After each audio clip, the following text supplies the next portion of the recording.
Peace and love. I'm Dr. Tiy-E. Welcome to another episode of Sex, Love, and the Misunderstanding, S.L.A.M. Now we start off with sex, so let me give you some sex facts before we get started. With this show today. Little known facts, right? Churchgoers report higher levels of sexual satisfaction than those who don't go to church. Figure that one out. Number two, uncircumcised men report higher levels of sexual satisfaction than those who are circumcised. That's because when you get circumcised, they remove nerve endings, which is where you get your sensations from. Number three, if you want a woman that can ride you, you got to make sure she's in shape. Make sure she take her ass to the gym. There you got it. Sex, love, and misunderstanding. Those are my sex facts for the day. Well, today is a very special day, good people. Got a brother like no other. He is my brother. Biologically, he's my cousin, but he is my brother. He's my cousin, but he's my brother. When I tell you I love this brother, we grew up together on the south side of Chicago. Both of us born and raised in drug and gang-infested environments, and he overcame great odds. Not only is he my brother, he's my doctor brother. He's a medical doctor. When I say medical doctor, this brother, oh God, there's so much to this brother. But I'm going to bring him in a second, but let me run down. Again, a couple years younger than me. We went to the same high school together. We both played baseball. We both partied our asses off growing up. Oh God, he is a dancing machine. Matter of fact, his name is Dr. Byron Dean, but I call him Double D, which is Dr. Dean for some, but it's the dancing doctor. I'm gonna let you understand that in a second. But again, bring this brother on. He flew in from Florida to commentate with me today. And just an amazing, magnificent brother. He's my cousin, like I said, but I call him my brother. I love him. He's the one closest to me.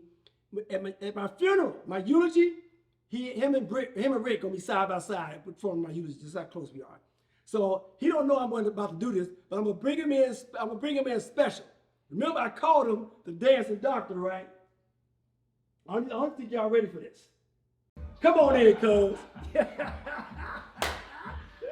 What's up, cuz? Show them a dance moving too. They don't want it. Hey! Shout out our finest right here, people. Shout out our finest. Yes, sir. How y'all doing? So you hear that music? You hear that? Oh, yeah. This is the music we grew up on. This is what we grew up on. Yeah. This is when you and I partying every weekend when our moms and dad would give us money they didn't have, so we can go to parties to stay out of trouble. Yeah. You understand what I'm Danced saying? all night. All night. Yeah. No alcohol. Never came off the dance floor. No drugs. Well, the time we walked in, Yeah. it was going down to the time we left. And clothes sweated out. Yeah. Anybody know anything about Chi-Town? House music. Best exercise you can have. Cuz, and I tell you I love you, man. Love you, cuz. Man. So he's the medical doctor of the family. I'm the psychological doctor of the family. So the best of both worlds. It's a pleasure having you here. Oh, yeah. Welcome to the One Love Room. And in the One Love Room, we do two things. We have a drink, and then we do a push-up or a pull-up. Today we're gonna do a push-up. Okay. Now, I know it's gonna be difficult for you to do a push-up because your man meat's so big, you don't want to hit the ground. Yeah, it might touch the So be careful, because I know these wood floors. I don't want you to hurt yourself, and you can't use your man meat no more. Okay. So you good. Oh, and by the way, he's a former stripper. So he used to be a stripper. So he was a stripper. And what was your stripper name? Stripping D. Stripping D. So we got the dancing doctor, Stripping D, Dr. Byron Dean, all in one. You ready for this shot? Let's go. Okay. So your favorite color is orange. Yes. And this is what I have on this shirt today. We'll give you something. It's not exactly orange, but it's close enough. We're gonna do some white here. Let's see. Henny.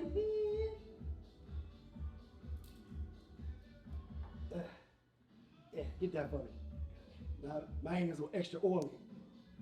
I had to squeeze one out before the show. I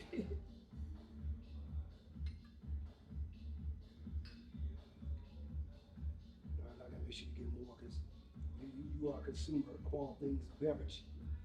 What you want to toast to? Oh, my man. Happiness and prosperity. Man, there we have it. Let's get it.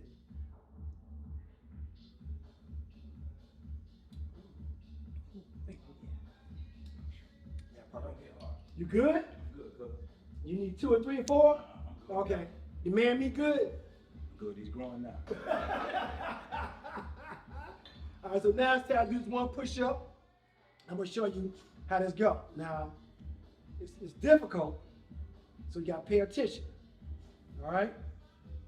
Ready, all right. Go down, up. 1, that's all you gotta do. Whew. That was tough. Down, up. Woo! You did that. Let's go. All right, so now it's time for us to start this podcast, and I hope you're ready for these questions. I'm ready. 'Cause I'm about to get all up in you. I'm ready. I'm about to get all. Oh, I'm about to dig up in you. Let's go. Oh, I gotta say this. This is how close we are, people. Went to visit my cousin in Florida one year, and I was talking about my annual physical. He said, "Cuz, I can do your annual physical." I said, "Hold on, the prostate exam?" He said, "Yeah." So I had to bend over. He stuck his finger in my ass. Because I went to the doctor's office. This is how close we are. So people ask, like, how did you let your brother dig in your ass? I know him. Whether him put his finger in my ass is some foreign person, we family. Somebody had to do it. And the good thing is he had to get like 5, he had to get a finger extension because my, he said, "Cuz, I can't find your prostate." But this is how much I trust this man. I trust him with my life. Oh, yeah. And again, he actually performed my prostate exam one year, so that's how much I love and trust him. All right? Let's So go. let's get it, baby. Let's get it, cuz. Much love. Woo! I just want to show my feelings for you.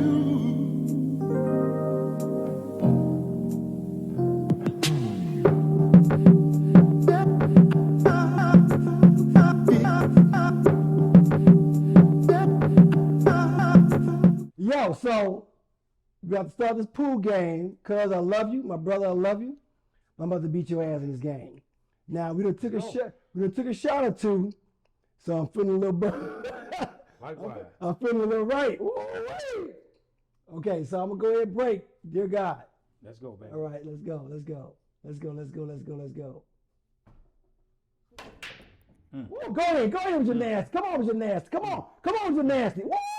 Woo! That's Hey, the first that's time. beginner's luck. That's the first time That's I've ever beginner's done luck. that. That's That's the first time I've beginner's ever luck. done that. I got 2 balls in. I get to beginner's choose. luck. I get to choose. Neither one of mine, so let's go. So before we get started, I gotta ask. This is pool. Several balls on the table, but there's one ball. There's one number that reflects your life and who you are as a man. Yes, sir. Of all these balls on the table, the numbers, which ball best reflects you and your ideologies on life? I would say the ball that best reflects me and my ideologies on life would be number 6. Number 6. Okay, talk to me about the 6. 6. One, and I know it sounds cliche, as God made man on the 6th day. But it just so happens my birthday's in June, which is the 6th month. Gemini, come through, Gemini. So it's in the 6th month. So 6, I'm partial to it. God did make man on the 6th day, but my birthday actually is in the middle of the year, in the 6th month. So it's in the center of the year. Also, that number just seemed like in my life, I seemingly have always been a catalyst, always in the middle of things, not necessarily positive or negative, but saying from a family standpoint. Okay. Like I don't have any brothers, I just have women for siblings, and I'm the middle child. Okay. Not only am I the middle child, it just seemed like my older sister, she had 2 boys. My immediate younger sister had 2 girls, and my other 2 sisters had a mixture thereof. And in the midst of that, it just seems like I've been daddy, deacon, doctor, friend, uncle to all of them because of lack of male influences in their life. So it's like I've been the center, catalyst of my whole family immediately. Okay. I respect that. I love that. So the 6 is very important because again, not only were you June 6th, but God created the world in 6 days and He rested on the 7th day. Right. Right. Okay, that's beautiful. I've never had anybody. You're the first person to pick the 6, and you're also the first Gemini on this podcast. Okay. So welcome. So the 5 P's, which I say men should govern themselves accordingly by these 5 P's: peace, prioritization, prosperity, purpose, and pussy. Put that in order for you and how you conduct your life. Okay.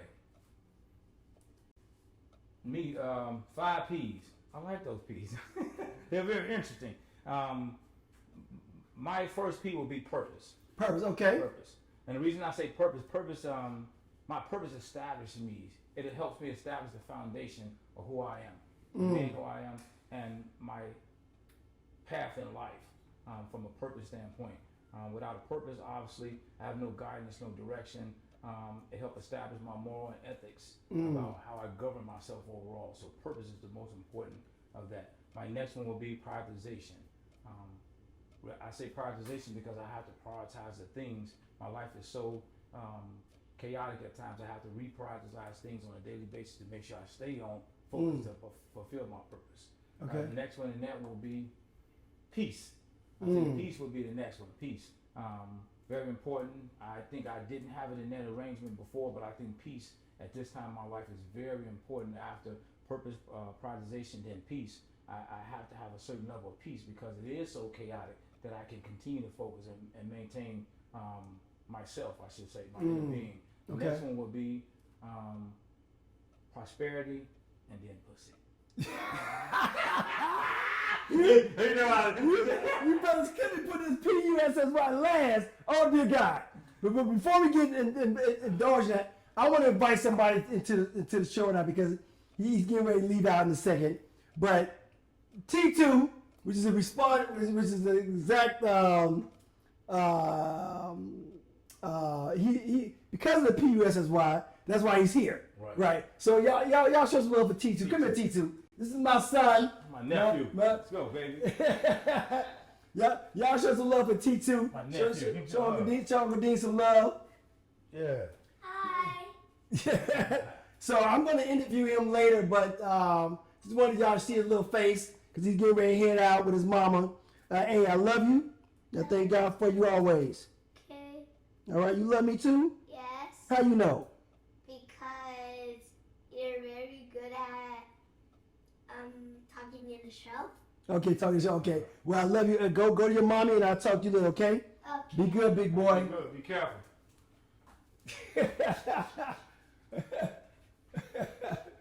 All right. So now that the child is gone, we can start talking about some adult stuff.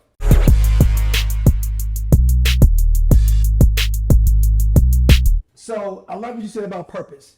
That purpose is first, and you've learned that the hard way. Yeah. Again, born and raised in the city of Chicago, like myself. You grew up. Let's talk about the fun parts about growing up first before we get into the melancholy or the sadness of it. What was it like growing up in Chicago? The fun, because we was in the same part of the dancing crew, House Phase 2. We both played baseball. You played baseball for Chicago Vocational High School. Oh yeah. CVS representing up in here. He's class 89. Let's go. Talk to us about growing up and the good things about growing up on the south side of Chicago. What did you experience? Man, Chicago is wild. Y'all know Chicago, man. Chirac is no joke. But at the same time, when you're young, you don't know a difference. You just know your environment. Sometimes you only know your immediate environment and your neighborhood. Chicago is so big, one of the third largest metropolises in the world. You a lot of times only know your neighborhood until you venture out of that. Then obviously you begin to learn other neighborhoods. So you don't know the difference of whatever other people are going through in the world. But it's any and everything that you can find in the world somewhere in Chicago. Yes. Chicago is a very segregated city that you don't learn when you're young. Right. You go from one neighborhood, the next thing you know, you're in a completely Hispanic neighborhood where they don't tolerate this. Then you're in a completely Greek neighborhood and a completely Italian neighborhood, and it's in a Hinduism or Indian neighborhood. It's segregated, one of the most segregated cities. And don't forget the Polish neighborhood. Polish neighborhood. Okay. Yeah, man, one of the most segregated cities that you know, and people don't really speak about that. But growing up in Chicago, man, it teaches you a lot. Things that you don't want to learn and probably shouldn't learn at the age that you learn them. But when you go out to the world, you're glad that you knew them. Yes, this kind of Chicago forced you to grow up fast. Yeah, very fast. Very fast. Oh dear God, we learned a whole lot. Very young. fast. Like I say this very sadly. I started having sex when I was 12. Didn't know what I was doing because the streets of Chicago told me that as a young man, this is how you define your manhood, through sex. So again, like I said, we grew up, you seeing gangs, you seeing drugs. So you grew up and there was excitement growing up. You know what I'm saying? Like, dancing, getting out of the house. You played baseball. You was a great baseball player. Oh yeah. Working, you started working. How old were you started working? Man, I was 12. 12. Mm-hmm. Right. You said it's very similar. I remember we was working at the tire shop. Man,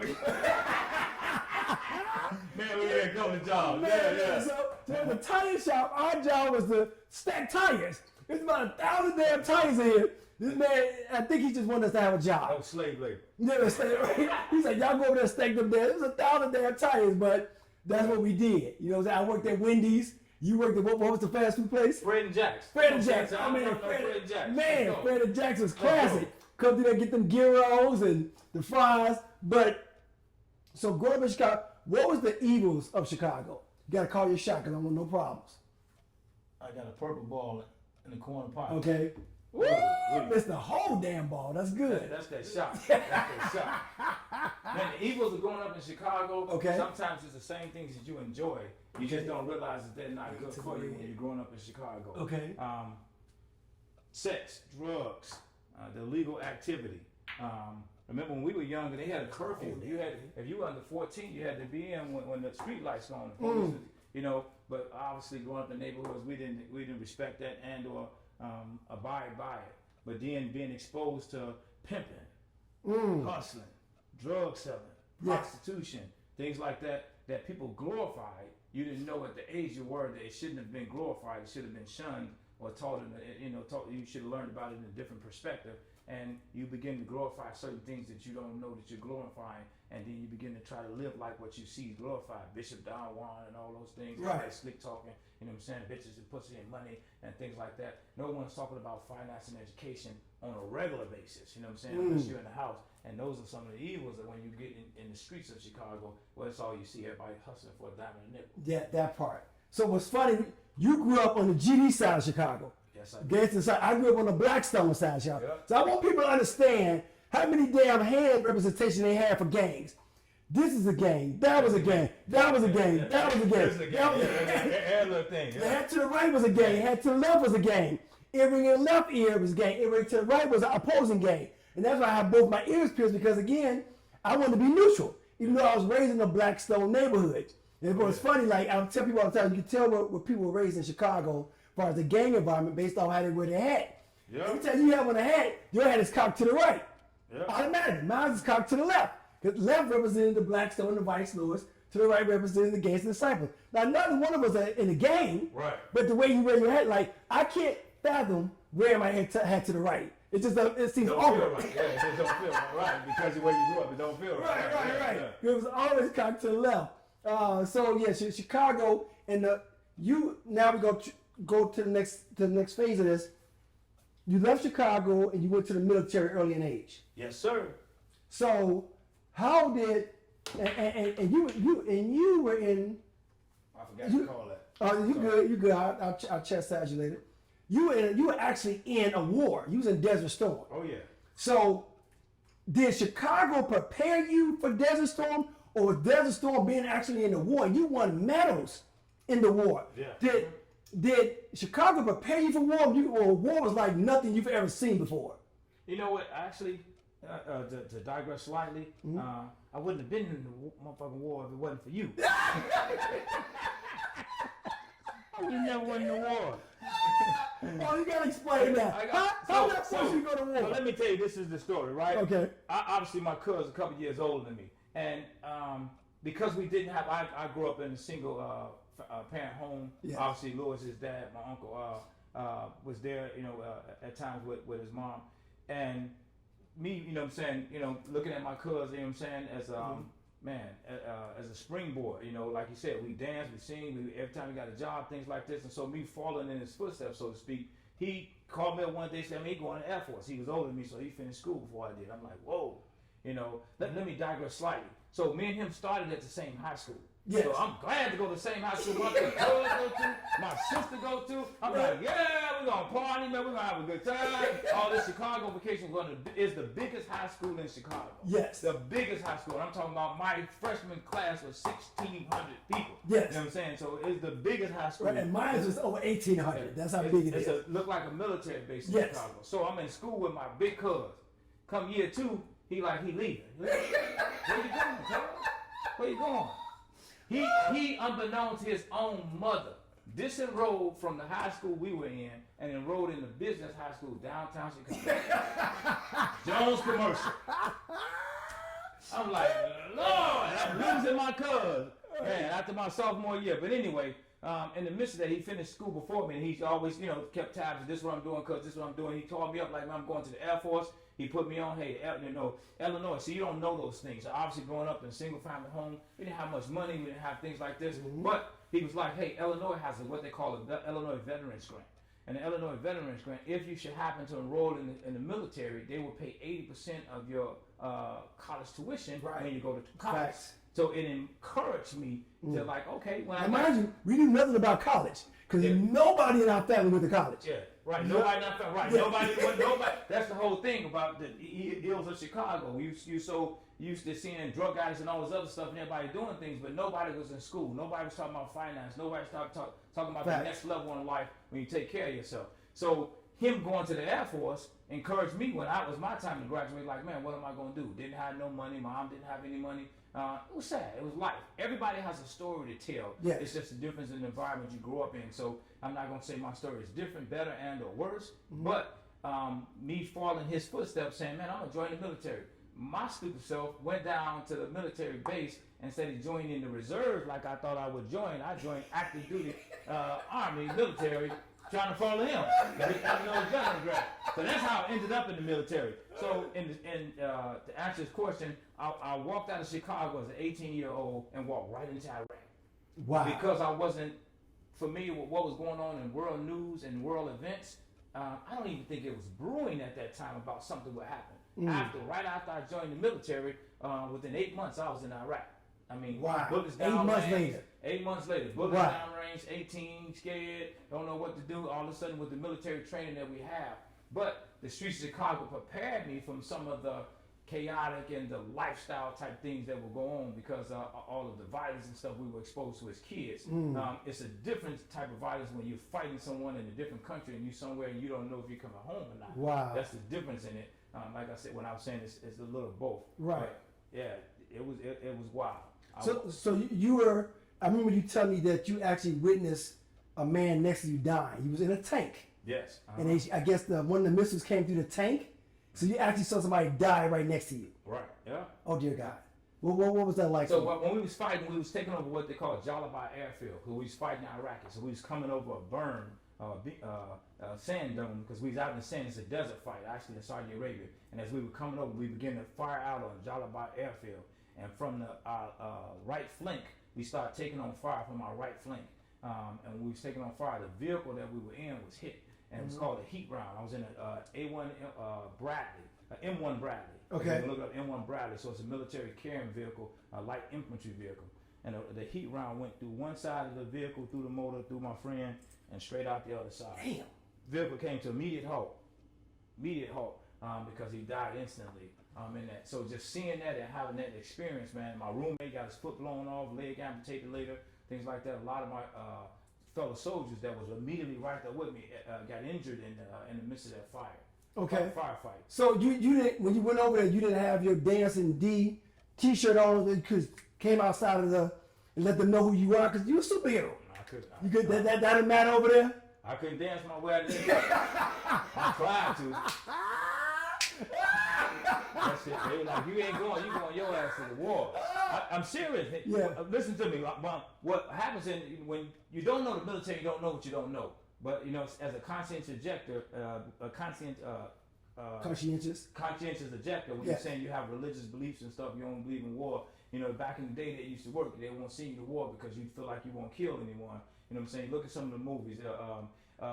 But also when you're your mother's only son, how I was the only male. When you're your mother's only son, and you're going to war where you could potentially get killed. You could petition for them not to send you to war. Oh wow!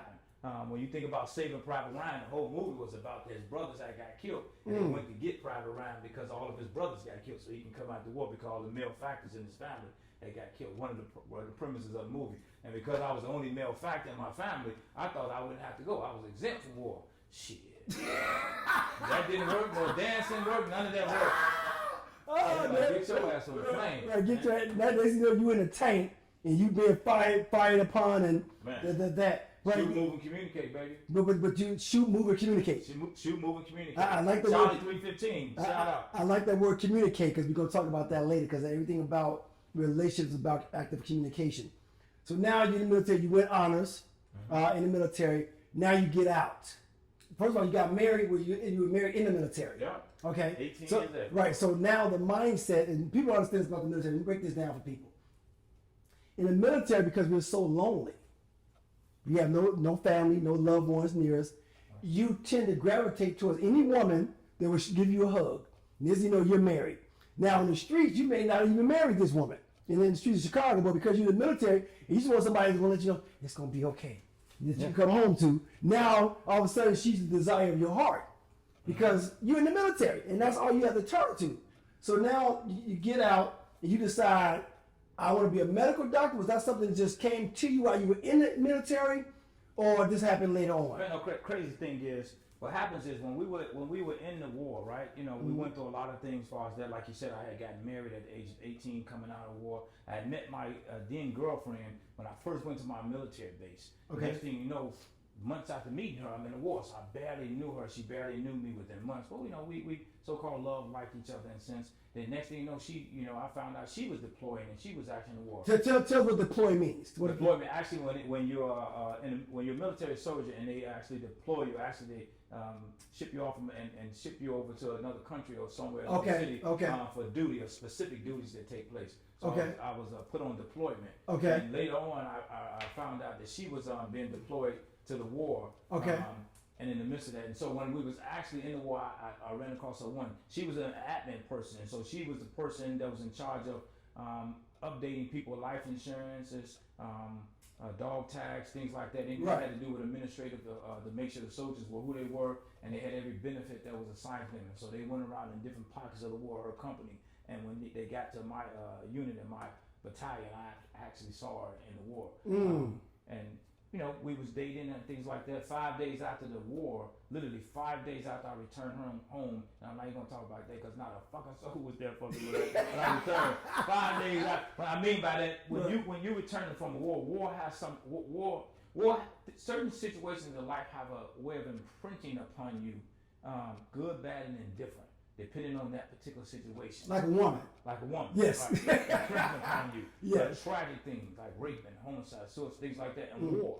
Those things have a way of psychologically imprinting upon you that makes it very difficult at other parts of your life, getting around it, getting past it, getting through it, or not allowing it to hinder you and the purpose that God has set you here for.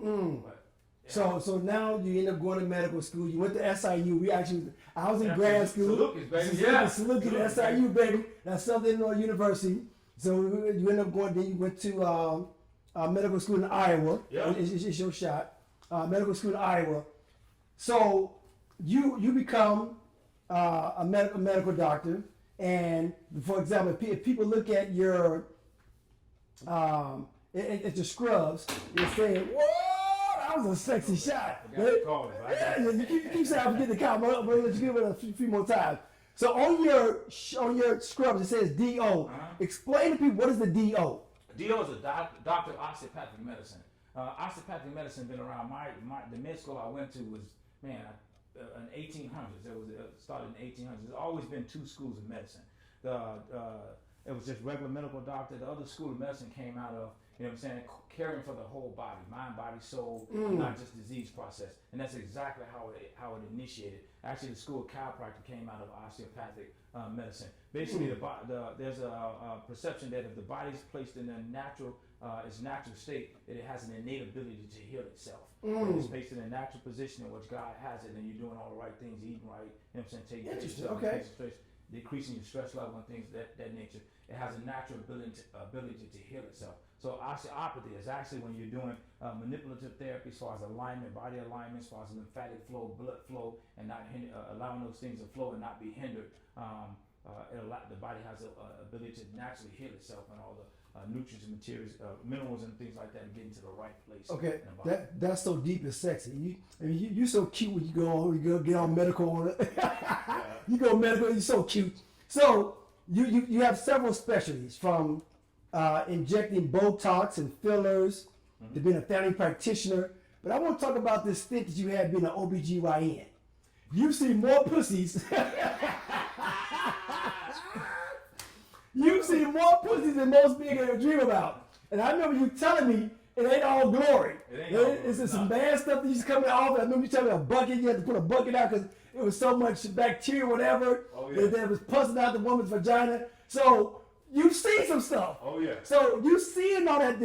What's your seeing all those vaginas and now knowing the ins and outs of a vagina? How has that changed you as a person who loves pussy? I do love pussy. Professionally, though, a board certified family medicine. I do hospice and palliative care. In the midst of my training, I do a lot of obstetric and gynecology, as far as pap smear, women exams, and things like that. And I've done. Pastor, when they spread their legs, hundreds and hundreds, right there. You go down there, you in there. You in there. Hundreds of exams. You know, Okay. I actually urgent care, and I do post-acute care, nursing homes, assisted living facilities, things of that nature. Damn, you But do a lot. in the midst of that, obviously, he's talking about times when I was telling them that I had a young woman. I was in Texas actually training, when you're doing, women exams, the woman had to have a bad case of bacterial vaginosis. So much so that it was foul. So let me stop you right there, because bacterial vaginosis. Let's go back to prom. So it's your shot. So I remember the young lady you was dating at the time. You in the hotel room where everybody come up to your to your room, and we were just like, "What is that smell coming out that room?" And he was like, "That's called good sex." Like, no, that's an infection, brother. So now you know what you know. You know that wasn't right, because that scent coming from that woman's body. So now you know the difference between what's good and what's bad. What's clean and what's dirty. What's clean and what's dirty, yeah. Incidentally, we were describing, there was a young woman when we were in high school that I used to date and never experienced it, but it's just like the moment she unrobed and disenrobed, it was a smell, foul smell. It's like, where did that come from? Young man, you know what I'm saying? Not exposed to proper sex and or how we should and shouldn't do it, having sex at too young of age, didn't even know that was her vagina smelling. Right. It just was like it was an OB. And then, you know what I'm saying, as time went on, it's like, okay, you kind of realize, ooh. You used to call the job on. Right. You realize, hey, something ain't right about that. Right, and now young sister probably know how to probably take care of herself, and probably being her diet or intimacy or something led she to wasn't that. trained to talk right. Exactly. Becoming a professional, obviously, I learned and recognized that this is what the young woman had. She had a severe form of bacterial vaginosis. She probably didn't know it herself. That she needed to have it treated for. Bacterial vaginosis is not an STD. It's actually it's a natural bacteria that grows in your body that has an overgrowth based on various things, whether you're taking antibiotics or have taken antibiotics, or sweating, tight clothes, things like that, obesity. It's multiple sex partners, things like that can lead a woman to having bacterial vaginosis. But it is a foul smell that happens to come from their vagina, and it can be treated with antibiotics and the proper diet and things of that nature. Digressing, but staying in the same arena, Botox, and you do fillers. How popular is that in 2024? Very popular, man. Okay. Very popular. Over the years, I got lessons years ago, 15 years ago in aesthetics. We're doing Botox fillers and all kind of stuff. I used to own a aesthetic clinic in Florida. Very popular. Back then, it was just becoming very popular. A lot of times Europeans, Latinos, so not more so back then in the black community. Black don't cry, but we do wrinkle. I love it. In the midst of that, yes, very popular. So, Botox fillers, weight loss, BBLs, all the stuff. See, back then it wasn't heard of BBLs. People taking fat transfers, putting from the stomach, love handles to the booty, from the upper back, things like that, into the booty, into other parts of their body. All you thought about back then was breast implants and things like that. Right. In the 70s and 80s. you thought about that. But then obviously today it's any and every procedure, whether you putting fillers in your lips, fillers in your navel folds, Botox in your glabella. What the hell is a cabello? Glabella is the area right between this. When people frown, they have the lines like the Right. lines and stuff, and so they actually do that. They put a Botox here. Sometimes we see people with them straight foreheads, like Right, no, yeah, that's what got the cabello. The glabella. Cabello. So you know so many damn medical terms. Just shout out 5 medical terms. Just give us 5, cuz. Give us 5. Everybody knows medical terms. Well, not saying. Nobody knows medical terms. So I definitely don't. Just say 5 things. So interesting. Pneumocystosarcosis. No, explain it. Don't explain it. Just give us to us. Glabella pneumocystosarcosis. Some anatomy parts that people may not know of. The hyoid bone. People don't, you don't hear things like that. Right. I mean, that's 3. Yeah. It's multiple things. Mama just call it jawbone. Yeah. So being a medical doctor, and now we're gonna transform that. That's you and your profession again. Mm-hmm. I'm super proud of you, cuz, and all that you've accomplished. And I want you to know, I love that you've been such an example, because I know. We didn't take the shot. Okay, Yeah. go ahead. Yeah, I know the way you were raised, and I know the environment we were raised in. For you now to be in charge of people's lives, like, what I'm saying, you take a personal responsibility, and and seeing that and giving you that respect of, like, man, this brother really spends quality time devoted to society and being the example out there. So my next question is, because now we get into the relationship part of the show. Mm-hmm. You were married. Yes. You're now divorced. You're single. Been single for a while. Who taught you about relationships? What was the example of relationship? Like, what was the foundation of you learning about relationships? That particular question, not tricky, but growing up in inner city Chicago with a single parent, that's why I began to learn it. Okay. Single parent household, chaotic relationships, Okay. things like that. I learned it obviously from watching my mom, my older sister, that type of things. So and my answer, endemically, I didn't learn it properly. I didn't grow up in a two parent household. Okay. Learning how a man should properly treat a woman, how a woman should properly treat a man, things like that. It was one-sided, just watching the experiences of my older sister, and my mom go through various things. Not that they went through everything that was bad. Some of it was good, but obviously none of it was lasting, I should say. I once told my mom, not too long ago, within the last 10 years, for me being as old as I am, I told my mom we was having a candid talk about life, and I said, Mom, I've never seen a man open a car door for you. Wow. So how do you think I learned it? I learned it from street. I learned it from association, obviously you, cuz, and other people in my life. Other than that, you know what I'm saying? I've never seen a man literally put you in the car, open the car door, make sure you get in the car safe, and then close the door. Nor that I've never seen a man remove a seat or pull out a seat and allow you to sit in the seat. So obviously in my immediate home, I didn't see that Okay. at all. Okay, so not seeing that, so you were self-taught, taught by the streets, taught by people who were close to you, and now you get married. So basically what you're saying was your marriage was designed to fail because there was no blueprint. No blueprint. No blueprint. So tell me about marriage life and what that was like at the beginning and what led to its end.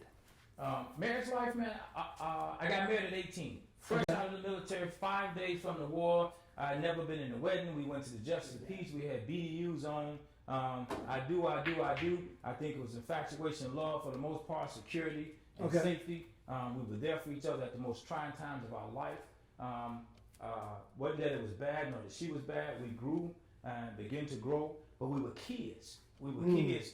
We were You got married at 18. We got married at 18, Wow. 19, 19, and okay. we were still kids, adolescents. We didn't know about life, marriage. We never had anyone live a marriage, let alone a fulfilling marriage or a promising marriage in front of us. We learned as we went, and we were still growing as kids. We didn't know each other. She's from Mississippi. I'm from a smaller town, metropolitan Mississippi. I'm from a bigger metropolitan Chicago, and our life differences and everything was different. So we was trying to make it work. We got into church. We got to church.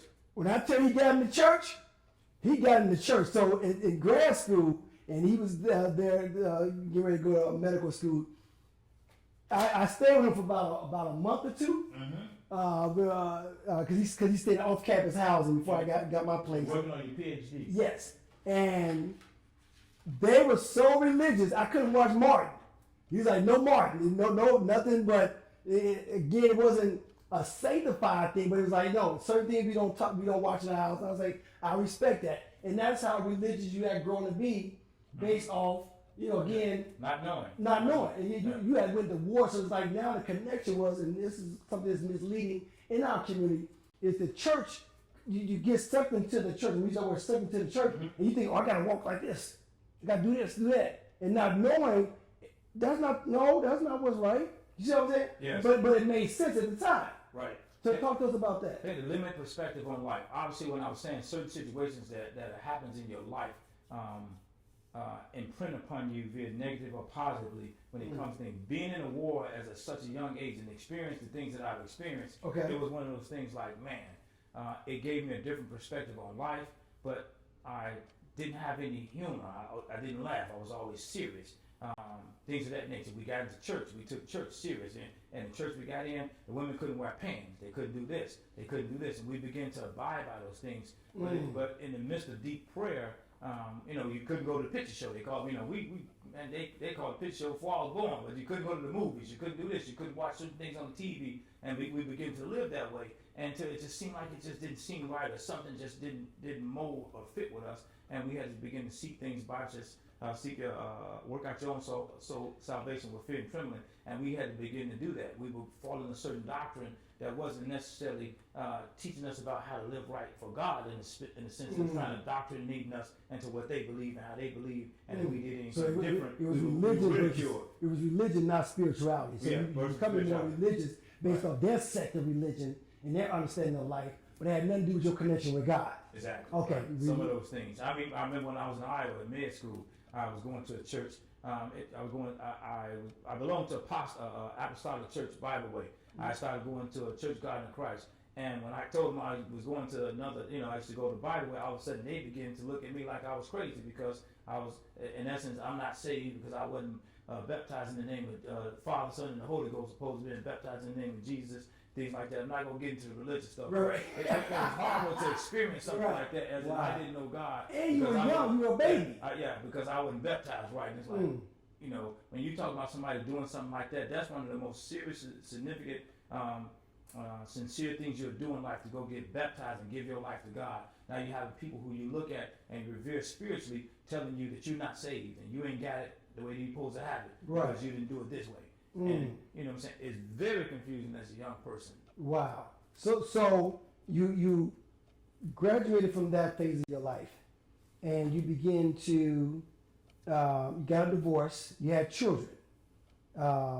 What's your current stance on relationships? And I'm gonna give you the foundation for that.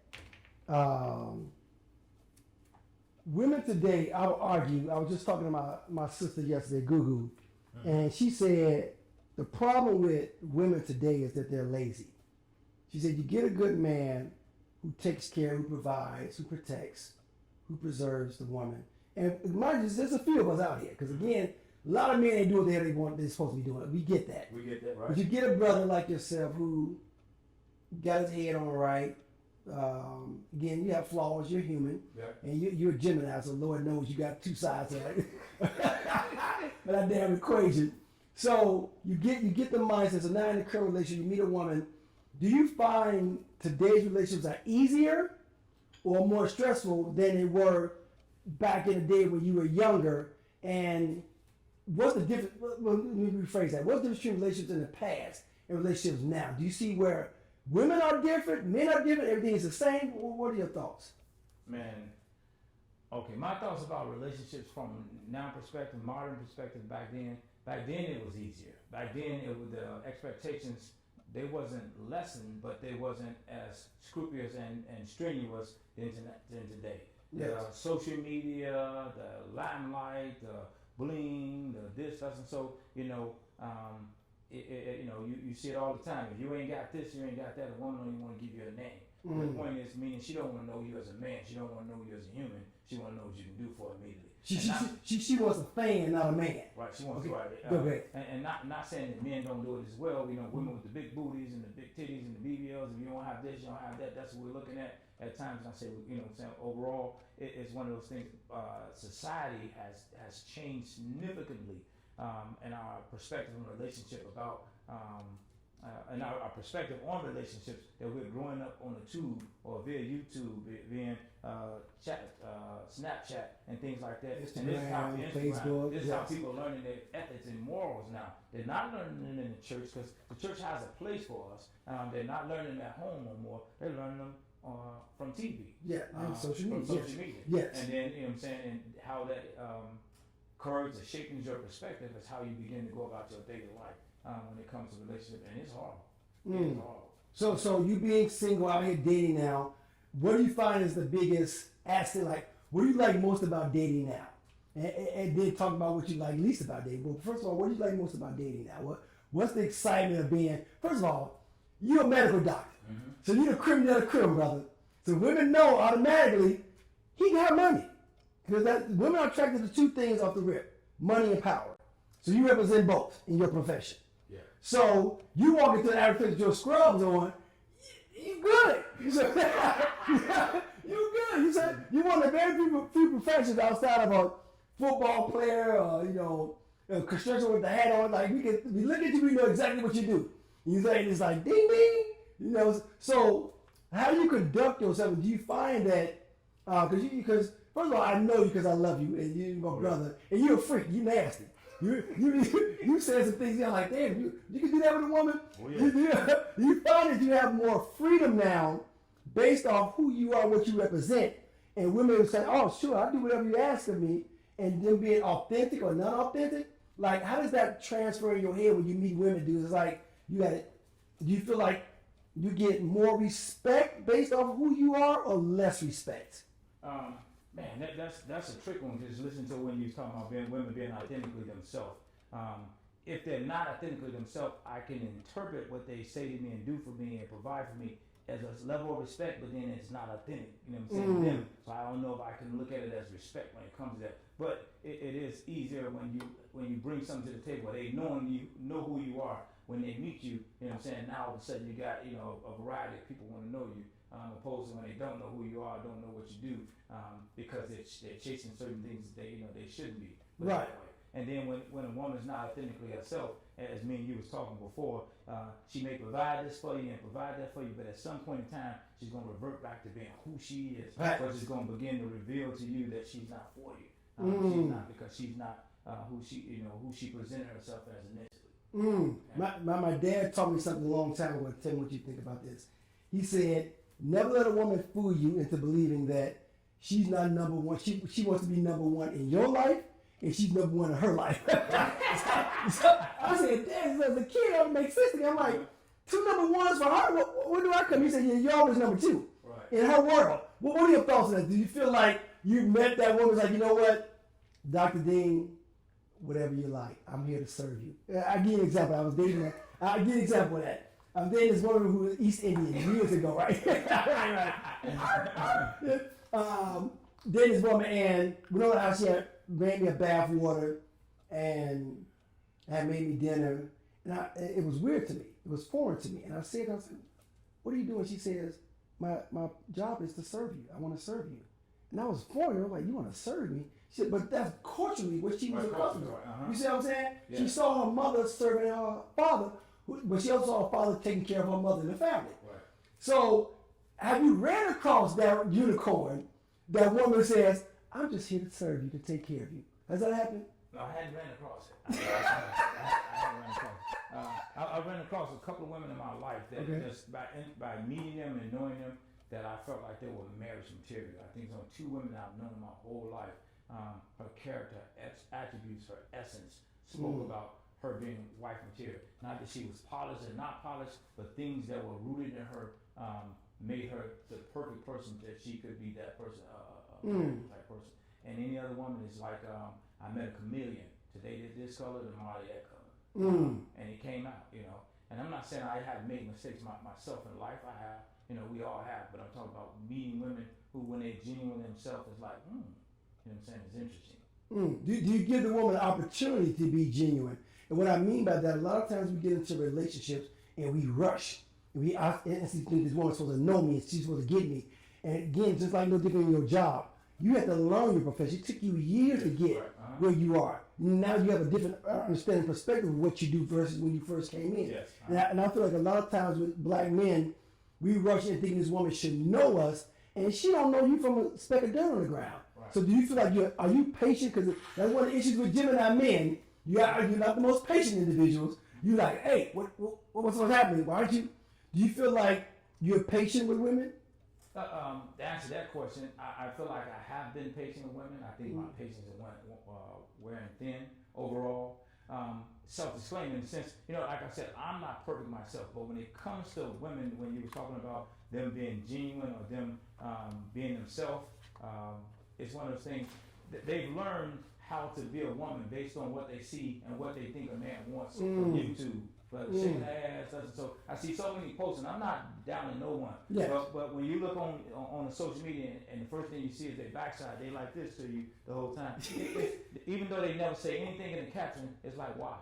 Yes. Because they're trying to show you what they think are their better parts, and that's how they present themselves. Yes. And obviously, when you get to know them, you know what I'm saying.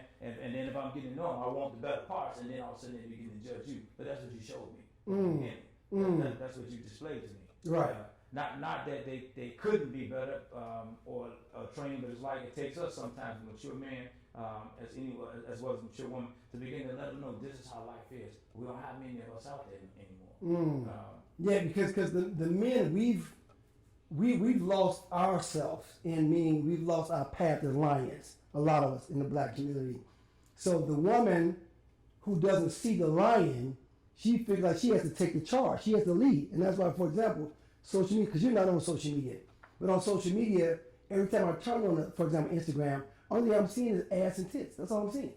I mean, that's it. You know what I'm saying? It's like, now mind you, I love looking at it, don't get me wrong. Right. But it's like, well, like you said, so if I come at you, for example, this sister who was a booty model associate of mine from years ago, and that's what she did. She advertised her butt and she got paid for it. And so one time she was on there and the brother said, she's like, I want to thank all my fans for, following me, blah, blah, blah, blah. This guy came in, he was rude about it. He's like, B, I ain't your damn fan. I just want to see your ass. You see what I'm saying? So she thinking that, oh, y'all really like me, y'all. No. You stop taking off your clothes. You stop showing. You sit down at a desk with your legs crossed. We ain't following you no more. Put some glasses on right. Too. We don't know. We don't know you because we can get off, and the average brother gonna get a jar of Vaseline and whack off to you. That's what that is. Right. But then when a man approach you that way, like, man, I'm trying to get at you, you like, that's disrespectful. But if I'm walking around with my dig out, you're gonna look down. So I have sisters who are, for example, who are top heavy, who have said to me, I'm tired of men looking at my breasts and not looking at me. If you got your titties out, I'm a baby, I'm thinking it's feeding time. Yeah. So if I walk with my dig out, ain't no way in hell you're gonna be looking me in my eyes. You're gonna be like, you show me nothing but cleavage. Right. So again, the respect game has changed. But again, I blame men. I don't blame women. Right. I blame them because we have subjectified our sisters and having them think that your value is based off your body. Because again, as we both know, sex can be amazing, but what else you got? Right. Especially because I've been in your house and seen how you live. You live an amazing life. You're an amazing brother. You know what I'm saying? Oh, by the way, thank you for introducing me to pickleball. Pickleball is the shit. You live an amazing life. So a woman comes like, well, I'm about to fuck Dr. Lee like he's never been fucked. You like, no, I've been down this road a lot of times. I've been fucking preteen. Right. So again, what else you got to bring to the table? I mean, one time you was dating his sister and I meet minding your business because I'm big cuz, big brother. I'm like, how's he at work and you ain't at home fixing my knee? And she was like, well, I'm going to get him some McDonald's. She going up against fast food. This brother, you making sure she good. And she running to the damn fast food place getting you fast food. And I was like, no. You need to be, I don't cook. And she took pride in saying that, I don't cook. But you want to be taken care of. I'm confused by that. But anyway, we're going to get past that because I want to talk about something that's near and dear to your heart, your children. Because you grew up without your father. Right. So I know you spoil the hell out your children. Because I'm like, dude, you doing way too much for your kids. Yeah, we talk about it. Right. So talk to me about being raised without a father and how that impacted the type of father you are today. Overall, actually, you know what? I found myself one time, man. I was by myself in the gym one time, and I was in med school, and just feeling lonely by myself. And one of my fellow classmates began to talk to me, and I said, "Hey man, what do you do for your break?" We went to spring break. He came back. He said, "I went fishing. I went fly fishing with my father." And immediately, every emotion in me became numb. Because usually when people tell you stories, you begin to identify in your own life with the story. Yes. If you can identify with Yes. some type of emotional connection, even be minuscule, that you can. When he said that to me, I had no emotional connection with that because I never did anything with my father. Wow. So I Okay. couldn't identify him going on spring break and going fly fishing with his father. And it left me lost. And literally my feelings were empty. Like, whoa. For a slight second, it's just like I didn't feel anything. And that was the weirdest thing in my life. And let me help the audience identify what you're saying. I saw Oprah doing an interview with Viola Davis. And Viola Davis started talking about her husband, how she found her husband. And she was excited.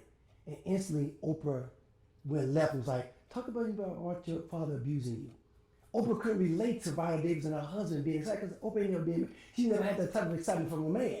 So she was stuck like, okay, well, I can't talk about that. Right. Because that's You can identify. and she can identify it. So I get where you're coming from, but go ahead. Yeah. And so when it comes to kids, obviously my kids, what I think I've done that may not been great sometimes, I probably overindulged and did things that I shouldn't have done, so to speak. Whether I'm buying them things or getting, providing them things, not allowing them to see things. Growing up in the inner city of Chicago, we 12 have sex. We 14 have a full job. Yes, sir. And not Yes, just a sir. full job, we 14 getting off work at 12, 11, 12.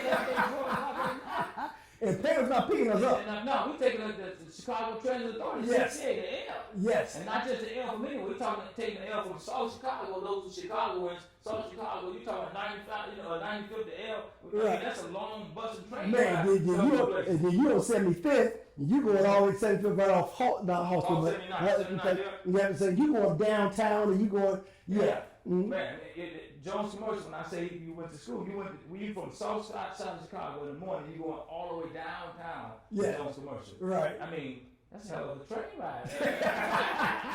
Ain't no bus in, school bus picking you up, none of that. None of We that. going none of that. We ain't know what school bus. Even when we played sports, we took the CTA. Yes. From one school to the next Yes. high school, just Yes. play sports. From Wasn't one no park to bus the next every park. Yeah, wasn't no Yeah. bus. So And then mom and dad didn't have no damn cars. Don't see no They want a damn vehicle, what a damn Uber. None of that. So at times I just felt like I didn't want my kids to have ever experience a certain type of loneliness that I experienced or go without certain things. And so I've overindulged at times, just trying to make sure that they were provided for. But then at the same time I was trying to give them raw, uncut advice about how life is, because they were not always in my presence. Be careful for this and watch this out. We talk about smoking and drugs and things like that at a young age. I told them, hey, and that's I told them, hey, you need to wear condoms. I even told, hey, listen, I'm a doctor. I tried to convince myself I'm a doctor. If you play with it, it's gonna fall off in your hands. And my son believe me, if he beat off too much, he's gonna wake up one day and it's gonna fall off in his hand. So don't touch himself inappropriately all the time, things like that. And then sexual type things, use condom to the point of telling them, listen, it comes a time, right when you're in the midst of the music playing, dick hard, you're right there, so you ain't thinking about a condom. Your body, endorphins, everything rushing. Right. Before you know it, you're trying to put it in instead of go unwrap that condom because you think you're gonna miss the moment. Right. You're gonna wind up with a child or STD. But that Bear Banana thing is a beautiful thing. Shout out to my Bear Banana brothers. Oh God, it's a beautiful thing. Nothing like that penetration when it's skin on skin. Oh, but I get you. So you insisting the kid again. You being a father. So you're saying you overcompensated because again that's not what you had growing up. So you want to make sure they didn't experience the ills that you experienced as a young man. And full disclosure, there was a couple of things. Obviously, my ex-wife, you know what I'm saying? Nikita, yes. And my baby mama, Serena. Hey, I love them. We got a good relationship today. For years, we've had a good relationship. Man, I couldn't ask for anything better. I'll put it that way. Very good. Yeah. Because I didn't grow up with my kids, I try to compensate for that.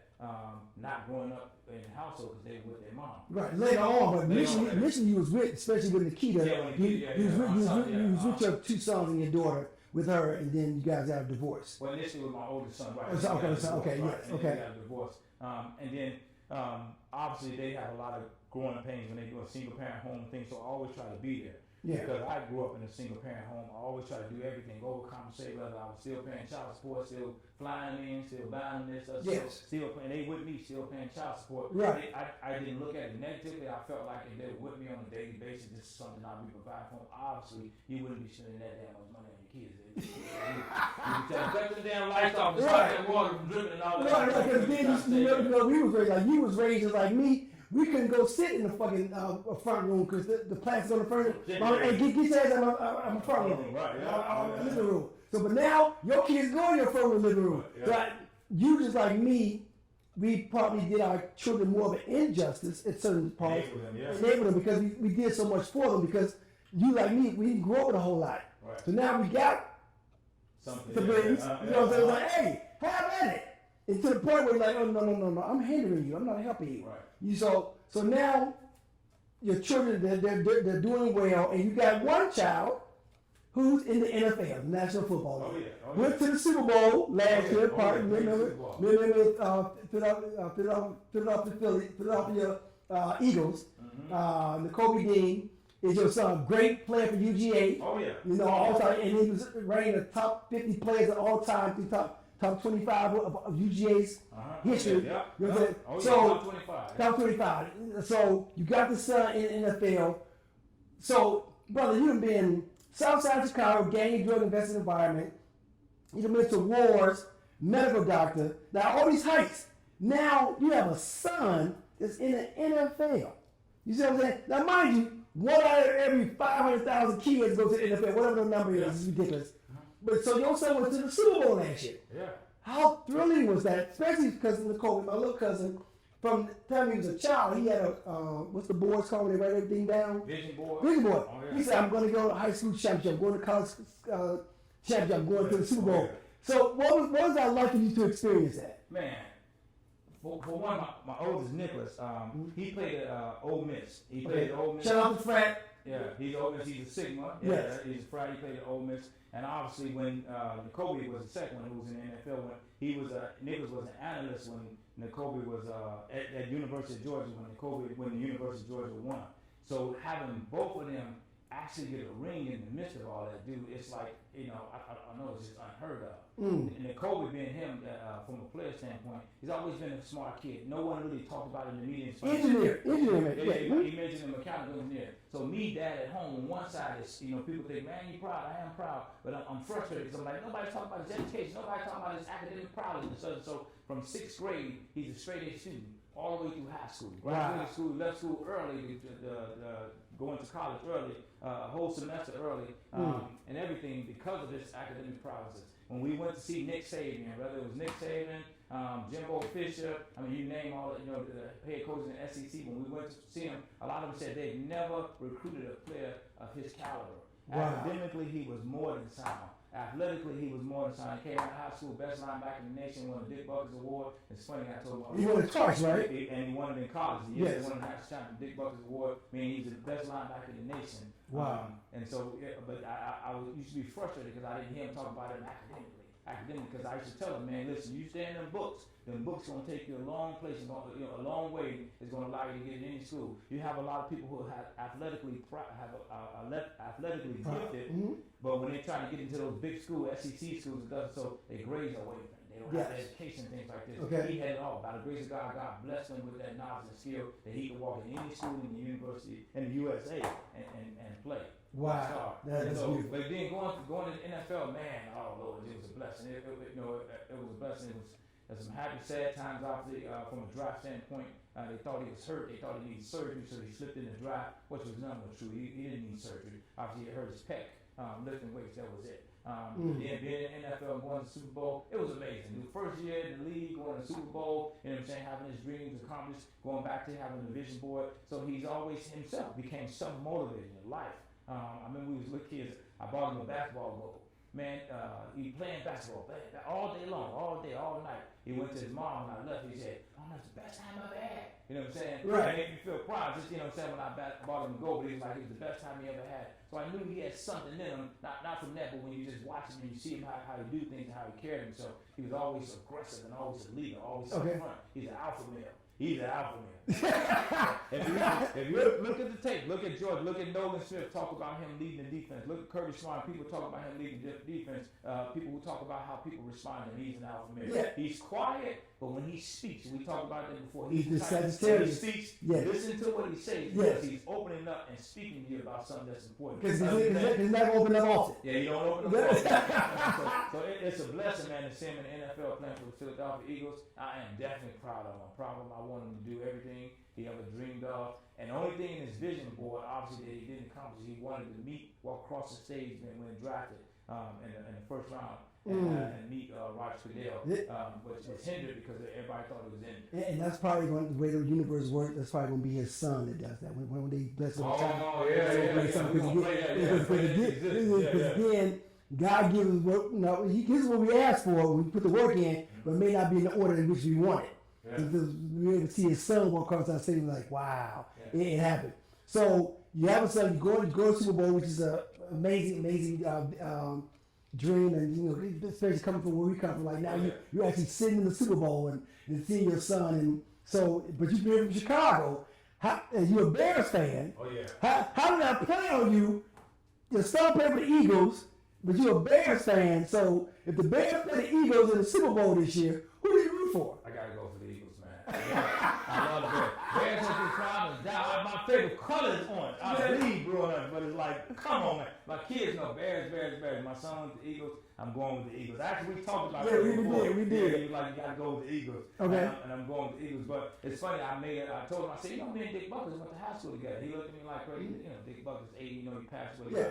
So Dick Buckers went to the same high school we went to. Chicago Vocational. Dick Buckers, Juwan Howard, we had the same high school we went to. Yes, sir. Howard, from Michigan, played Michigan. We went to the same high school. It's crazy. He won 2 Dick Buckers awards. There's only, if I'm not mistaken, 3 current NFL players in the league right now. If they won the Dick Buckers Award in the league, they would have a 3-peat. And Nakobe is one of them. And they won in high school, college, and obviously. And they just drafted a linebacker who was actually won the Dick Buckers Award in college and he went to LSU. And so now they both on the Eagles. Oh, you got wow. 2 Buckers Award winning linebackers on the Eagles. Y'all better watch out. Whatever. Bear down. Better watch Bear down. out. Bears, we coming.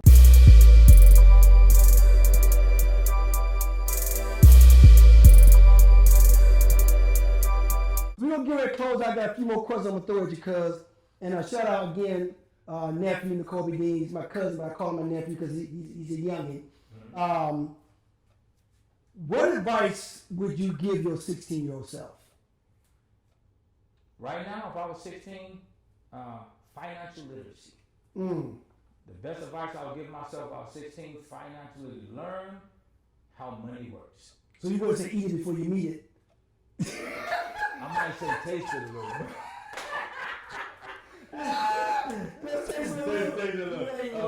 Financial literacy. Okay, It's something that we don't, I wasn't exposed to. I know a lot of people in my environment. You know what I'm saying? I can't say us as a nation, but I don't think it's being taught back when we were growing up as much as this financial literacy. One, we had money. But even without money, we need to learn the literacy and how money operates. So when we do get money, how to handle, how to deal with money. Financial literacy. So many things that you hear rappers not talking about. You hear entertainers, influencers talking about. You know what I'm saying? Universal index life accounts. So, instead of banks, you get percentages off your money, investments, because we didn't talk about investing money and how you need to do. But right now, I would say, hey, learn financial literacy and learn how money works, and so you can put your money here and there. So, and that's how a lot of people that's not of our culture have learned to teach their kids. That's what a book, Rich Dad, Poor Dad. Yes, read the absolutely. And one of the things about Rich Dad, Poor Dad, if I'm not mistaken, it's talking about men. We devote so much time into women, and we put that to the side and start spending more time thinking about the business. Because again, especially growing up, black men, our manhood is defined by sex. Period. Because we're not lions out there. But in the bedroom, we're somebody, and that's why the man bounces from woman to woman. It's about proving his male prowess. You see what I'm saying? So again, imagine if you didn't have to go through that. Imagine if your dad's there. My dad was, even though my dad was in my life, there's a lot that I missed out on. Like, there was no financial literacy. There was no, hey, son, talk about credit or open up a checking account. That didn't exist. Right. But jumping around and going back to relationships, like I gotta ask this, because a lot of women watching you right now. So would you consider yourself a good man? Yes. So if 100% is the grade, What grade would you give yourself? 89. 89. Okay, I love it. Your greatest strength as a man. My creative versatility. Learning how to adapt and adjust to the changes of life. Okay, your greatest weakness as a man. My inability to recognize when I need to disengage. If someone was to write a book about you, what would they name it? Second chance. What do you love most, pussy or women? Women. Okay, explain that for me. Pussy down does. We grew up in Chicago. Facts. Every street corner, when you go down south side of Chicago, they were selling pussy. No ifs, ands, buts. You could buy that shit like candy. And as a young man, and we've seen it. We've seen hustling, people hustling. Facts. Today hustling is the shit they have on social media and all this stuff. Yes. You know what I'm saying? It's called trafficking now. Yes, right. It's a crime now, you know what I'm saying? Now it wasn't a crime then, but it's trafficking now. Right. Shit has evolved. They've been selling pussy. As Bernie Mac said, ooh. That's what I said. The greatest thing I said. Thank me. You know what I'm saying? A woman, learning the essence of a woman, how a woman operates, and getting to know that woman. Man, it's something about that. It's lasting. Pussy 8 seconds, you finish, you're done. Yeah, You know pretty what I'm much. saying? Yes. 8 seconds is gone. You may want it again, but from a pussy standpoint, you can get it anywhere you find pussy. But you can't find that same essence in a different woman. You know, every woman has a different essence. You can't find it and learn those things. Your beautiful daughter, my niece, would you encourage her to date someone like you right now? Yes. Okay. The current you. What about the 25-year-old version of you? Definitely the 25-year version. Maybe not after I got divorced. When I got divorced, How old you got divorced? 31. 31. You went a little wild. Yeah, when I got divorced, not that version of me, but when I was 25, that's when I was in church. Okay. And the bus about it, God first, everybody else last. But Okay. There are a lot of women nowadays that's speaking out about men. Can women be the voice of men? Never. Okay. Explain that. Yeah. A woman is a woman. God didn't make us all alike. He made us individually, you know what I'm saying? Facts. Separate. He made a woman, he made a male factor, male Homo sapien, and a female Homo sapien. So we're never going to be the same. So how can they speak for us? You know what I'm saying? That even though women feel like they can speak to us, they can have a voice and opinion about us, never can that happen. Obviously, we have to have our own opinion. Do we lose our identity in certain things that we do at times, or women lose their identity? The way that social media portrays it, a woman, I don't need this, and I don't need this on this. Sometimes I don't think they remember place. When you use terms like that, a woman remember place, everyone thinks negative. A woman's place is not negative. You know what I'm saying? When you go biblically, a woman's place is to provide, and you know what I'm saying, take care of her. I mean, not provide, but take care of her. Yes, And be a nurture. hubby to her husband, things like this. Just saying a woman's place, that is not a negative connotation. Okay. A woman, the Bible also says that a wife sanctifies her family. Never did it say a husband and sanctifies his family, but a woman sanctifies her family, her relationship with God, even though he has his own things that he has to Yes. from God. A woman's position is very important. They can never speak for a man. Yeah, I was taught that a man's closest connection to God is to the woman. You find a man, you know what I'm saying, find a woman who's connected to God, you connected, that solidifies your connection with her. Or if you find a man that disconnects from a woman, that means he's not connected with God. Because your close connections to God is through that woman. Last question, because I am a therapist. How important is therapy in the black community? Is it needed? Oh, therapy, man. So coming from a male perspective, man, I hate it. I felt like black man don't need therapy. You don't need therapy. I was in a relationship with a lovely young woman before, and I said that a couple times. I don't need therapy. I don't need therapy. I don't need therapy. Talking to her on multiple times, she made me realize, you know what I'm saying, how important that was. And I'm talking about, I'm a clinician, a physician, but from a cultural perspective, I felt like I'm going to church, I'm going to get on my knees, I'm going to pray, I'm going to fast, I'm going to do all these things because that's what we were taught. Yes. What mental health wasn't a big thing. It's now definitely a big thing, and it's definitely needed, very much so needed. From a black male perspective, I'm gonna put two things. I'm gonna say two things I think that would encourage a strong black male, any black male, to even begin to seek therapy, because we are trained in just endemically we don't like therapy. We don't like sitting with someone at the table, you know what I'm saying, pouring our heart out. We want to think it's a weak thing to do. but a strong black woman that they revere, grandmother type thing, Yes. you know what I'm saying, they revere, that woman could speak life into that man and encourage him somehow to go and get therapy. Or a strong black man that they revere, but they can identify with. Facts. Okay. And it's always like that with males. It's always a 2-factor, 3-factor thing you have to do with males in order to listen to them. Grandma can tell you to do something no matter what you're doing, and like gang banging, killer, murder, so it's just that thing about grandma that you just hear to at times, and you can follow. Strong black woman that you revere. Grandfather, same thing in the sense, but you have to be able to identify with granddad. Okay.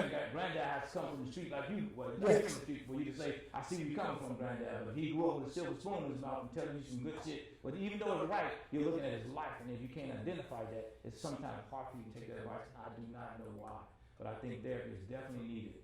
Beautiful. Beautiful. So, in closing, I'm going to use rapid fire and throw some questions out at you. Give me first thing that comes to your mind, all right? Who would you follow now? Malcolm X, Martin Luther King? Malcolm X. Your favorite place to visit? Vegas. Your favorite color? Orange.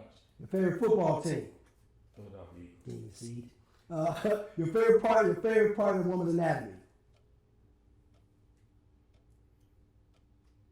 Super pubic hair. Super who the what? It's called super pubic hair. Explain that to the people. Right in the navel, right between the navel and the vagina area. Okay. Your favorite sexual position?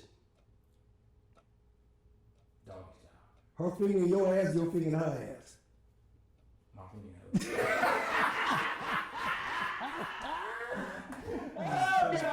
Oh God!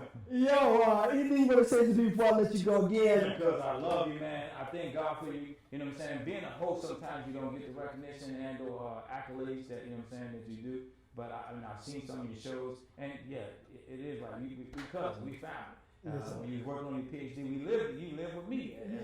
People don't know the story, but man, I thank God you've always been an inspiration to me as well as many. I hear it said, you tell me on multiple occasions how people say that to you. I don't think sometimes you get your flowers when needed, or to continue to keep you motivated on your purpose and on your focus, man. But what you're doing, cuz, listen, my cousin was meant for this. We young. He writes poems and poetry. We talking about inner city Chicago, ghetto, gang, violence, shooting, things like that. Reckless arrest. Remember we found the lady purse? Remember years ago we found somebody's purse. We trying to be good citizens. We call a license on the thing and tell the lady we found your license, we found your purse. And the police call us back, we waiting, they tell us to meet us somewhere. Soon we get to where they jump out, guns draw, free, because they thought that we were doing. And I understand people get tricked. We were just trying to, and we were little kids, actual. Yeah. And they put us in the back, kind of lady recognized, so happened to recognize it wasn't us who took our purse. And so, but for us to experience that, I mean, guns drawn, and they like get on the ground like we hardened criminals for things like that. But when you were young, people don't know that about you. You always was very intelligent. I mean, listen, you took the what's the law test to take? Yeah, the LSAT. LSAT. You took the LSAT.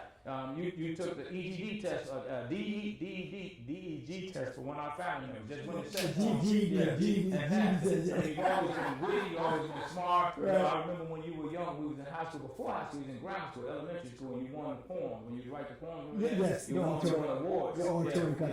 You was writing poems and sending them in. So you've always been intelligent in that sense. But writing and creating and things like this. So this is not a new person that you created. This is the purpose that God has set you upon. It's just coming to full fruition. Man. Love you too, baby. So people, again, thank you for tuning in. I'm going to say this in closing. This brother right here, my cousin, who I love, who I respect, who I adore. Man, I can't even put into words how amazing it is to have him right here. It's been hell trying to get him to come to Atlanta. Oh, gosh. But again, just having him here, again, he represents so much of who I am as a man in my life, and he understands the joy and the pain, because he knows our whole family. We're family, so he knows my struggles, he knows my joys, and I just want to thank you again for being an amazing individual and just seeing your trajectory, man, just seeing what you've accomplished. Just walking to your doctor's office several times and just like, man, this is my cousin's office. Man, this dude doing it. And Dr. Dean, we need Dr. Dean, to see how people honor you and worship you and just revere you, I should say. And you want to just keep being the great man that you are. And there's more greatness to follow because we got high expectations of each other. We hold each other accountable.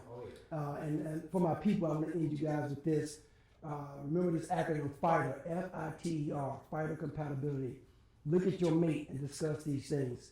F is for financial, I is for intelligence, T is for trauma or toxicity, E is for emotion, and fights, and S is for sex, fights, F-I-T-E-S. Again, F is financial compatibility, I is intellectual, intellectual compatibility, T is trauma and toxicity compatibility, E is for emotional compatibility, and S is for sex compatibility. Have these discussions with each other and discuss, are we compatible in these arenas? You know, financial, do you look at financial things the way I look at things? And because that's important. And that F also stands for food, which I say is nutrition. Talk about your intake, because you want somebody that's healthy. You want somebody to take care of themselves. That's very, very important.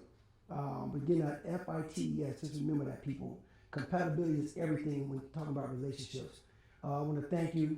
Again, I want to thank my super creative producer, got a new brother that's on the job.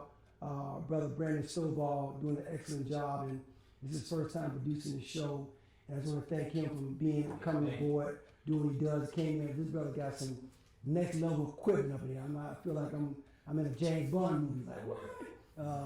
But I want to thank that brother on such a short notice coming in doing what he does. And Hustle Dream Production. Hustle Dream Production. Hustle Dream Production.